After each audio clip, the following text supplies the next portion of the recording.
اسهل واروع كيش عائلي غتوجدي اليوم غينور الطبيله ديالك وغيصدم الكل بحشوه سهله واقتصاديه وبن منها ما كاينش. وصفه فعلا غتوجديها بعينك مغمضه، رائعه. وصفه كتستحق تجربه. بلا باط مرمله كيجي هاد الكيش لذيذ بزاف. اكيد غيولي عندك ادمان ودائما غتوجديه في طبيلتك. فعلا وصفه ديال اليوم كتجي معلكه ولذيذه غتحمر لك وجهك. فتبعي معايا حتى الاخير، حتى ولو كان ما كينجحش معاك غينجح معاك في هذه الوصفه ديال اليوم. خليك حتى الاخير.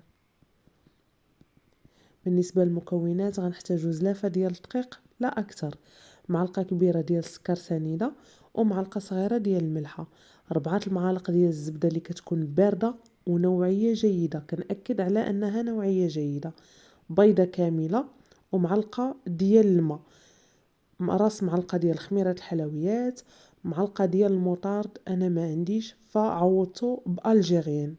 في بول غندير زلافه ديال الدقيق، طبعا يكون مغربل من قبل، غنضيف عليهم السكر سنيده والملحه،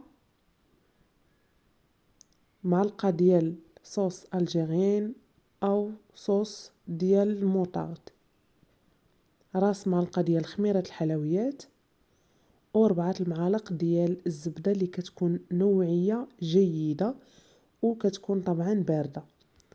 باش الخليط ديالكم اولا باش لاباط ديالكم تجيكم مرمله، فضروري من هاد المرحله كتبسبسوا هذاك الدقيق مع الزبده حتى كيتجانس كامل داك الدقيق كيتلبس لكم بداك الزبده، والمكونات كامله كتجانس مع بعضياتها.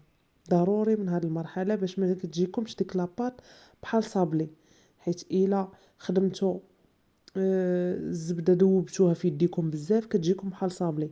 حاولوا انكم تخدموا غير بصبعكم هكا تتبسبسوها، وضروري تكون بارده باش ما كتعجنش معاكم. صافي ملي كنحصلوا على هذا الشكل هذا كنضيف بيضه كامله. في حاله البيضه ما جمعتش لكم الخليط، فهنا فاش كتستعملوا ديك المعلقه ديال الماء اللي ذكرت معكم قبل، على حسب النوعيه ديال الدقيق، معلقه فقط. تقدر بيضه تجمع ليكم الخليط، تقدر تحتاجوا داك المعلقه ديال الماء اولا قل منها على حسب الدقيق النوعيه ديالو اللي استعملته. صافي كنحاول غير كنجمع، ما كندلكهاش ابدا. واش كدلكو لي كيش باش ما كديفورماش ليكم في الفران، راه السبب ديال لي كيش كتخشوها في الفران وكيهبط لكم الشكل ديالها هو الدليك ديال العجين. هي كنجمع غير بصبعاني وصافي. صافي هذا هو القوام ديالو، راه كما شفتوا راه معلقه كبيره ما احتاجيتهاش كامله، هي قطرات فقط باش جمعت. دابا غنديرها في واحد السلوفان وغندخلها الثلاجه نص ساعه. ممكن توجدوها ليله قبل، ممكن توجدوها بساعات قبل. راه ديك الخميره اللي دايرين فيها راه ما كتاثرش عليها نهائيا. انا هنا غندخلها للثلاجه واحد نص ساعه. في هذا الاثناء غندوزو نحضروا لاباري اللي غنحتاجو فيها 2 ديال البيضات،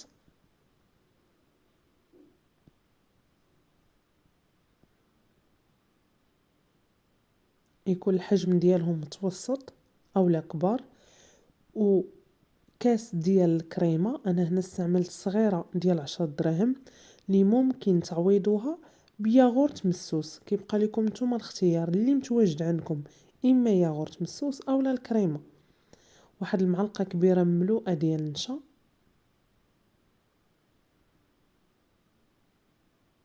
راس معلقه ديال خميره الحلويات باش كيعطي الفوليوم ديك لاباراي. بالنسبه للتوابل غندير الملحه والبزار وغنسم بالزعتر فقط، ممكن تنسمو باللي بغيتو. عفوا، وغنضيف واحد القليل من توم بودره الا كانت متواجده عندكم، ما كانتش متواجده ما ديروهاش. صافي كنخلط الكل مزيان باش هادوك الكويرات ديال النشا ما يبقاوش عندي.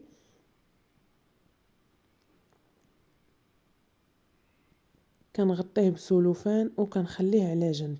سيروا بنفس الترتيب اللي درت معكم في لا فيديو. حضروا لاباط خشيوها في الثلاجه، حضروا لاباراي حطوها على جنب، دوزوا حضروا الحشوه لذيذه وسهله. متخلعكمش. في مقيله غندير شويه ديال الزيت، غندير بصيله اللي مشنفه، انا هنا استعملت واحد البصله كبيره، وغنحاول انني نكراميليزيها مزيان حتى كتهبط، وهي اللي كتعطي اللذه رائعه. ما تحرقوهاش، غير ديروا خليوها تيتبدل ليها اللون، نار مهيله وخليها طيب على راحتها. صافي اون فوا كتهبط كندير ليها شويه ديال الملحه وشويه ديال البزار فقط، هادو هما التوابل اللي غنستعمل. كنخلط الكل مزيان وكنخليها حتى كتاخد هذاك اللون الذهبي.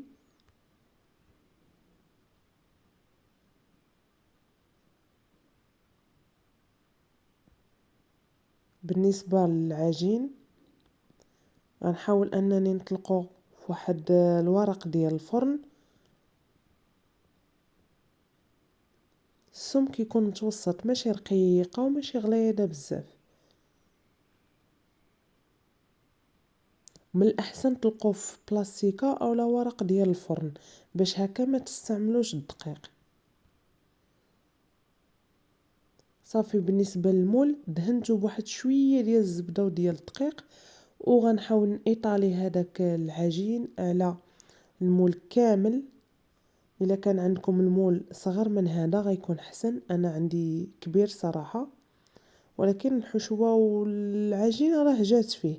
بالنسبه للجوانب اللي كيتبقاو ليكم ما واصلش ليها العجينه، كنقطع من هذوك الجوانب الزائده اللي زايده كما كتشوفوا، بحال هذا الجنب هذا كانت زايده فيه العجينه، كنحاول انني نلصقها في الجهه اللي ما فيهاش العجينه، نفينيها هكا بالموس باش تجيني متساويه بهذه الطريقه كيف ما كتشوفوا.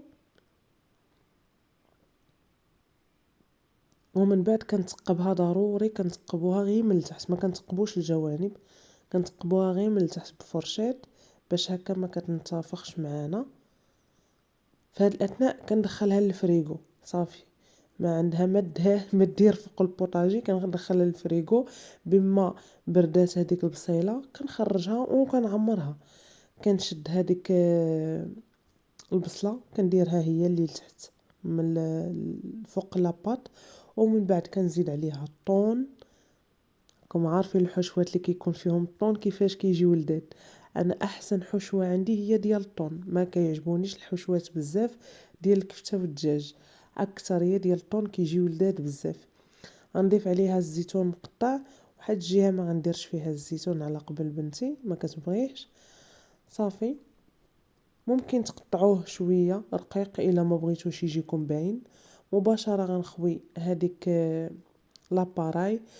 انا ما كاين اللي كيمشي يصهد واحد شويه ديك لاباط ديال الكيش وعاد كيعمرها، انا كنعمر مباشره، كندخلها غير المجمد باش ديك الزبده كتجي تقبط في راسها حتى لا سخنتها بيديا وكنعمرها. صافي نعاود ندير لها الوجه ديالها بالفرماج اللي كيكون محكوك، اي نوعيه بغيتو اي نوعيه كتفضلوا. كندير واحد الكميه مهمه ندخلها الفران 35 دقيقه كطيب من التحت، كنحمرها من الفوق ونقدمها بالصحه والراحه. كيجي هذا هو الشكل ديالها، اللون ديالها مذهب، فعلا حشوه رائعه لذيذه بزاف، وكيف ما قلت لكم من قبل اقتصاديه وسهله، وانا متاكده ان البنه ديالها ما كايناش من غيرها. فعلا وصفه كتجي رائعه، لاباط مرمله، كتجي ديك الحشوه كريميه معلكه، غتحمر لكم وجهكم. انا متاكده ولو تكوني اول مره غتصاوبي لي كيش غتنجح معاك، وصفه فعلا تستحق التجربه. ما تنساوش تخليو لي الاراء ديالكم وتعطيوني الوصفات اللي بغيتوني نشاركها معكم. الى اللقاء، نتلاقاو في وصفه جايه ان شاء الله.